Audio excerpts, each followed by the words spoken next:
24শে ফেব্রুয়ারি ভীষণ বিজি একটা দিন ছিল।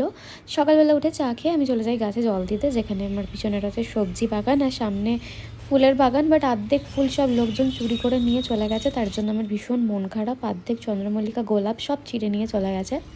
যাই হোক, তারপরে আমি আমার মেকআপের জিনিসগুলো অর্গানাইজ করতে নিই, কারণ আমার রয়েছে এখন তিনটা মেকআপ।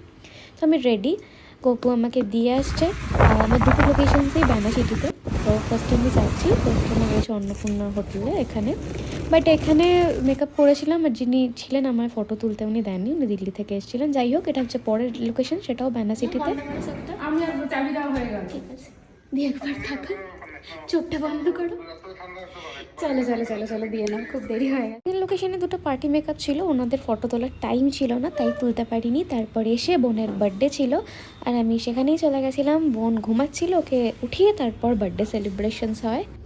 তুই একটু কর, যেরকম আমি পাঠিয়েছিলাম রিলসটা। কোনটা পাঠিয়েছিস? ওই যে একটা পাঠিয়েছিলাম, যখন আমি আমার বোনকে প্রিন্সেস বলে ট্রিট করি, এরকম এরকম করছিল বাচ্চাটা।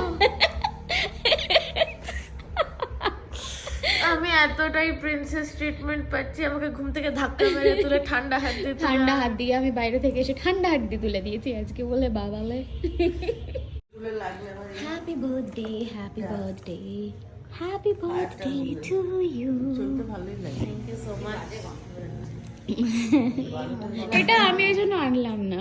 বলে দাও হ্যাপি বার্থডে, বলো। গানটা গাও না, একটু গাও গানটা। না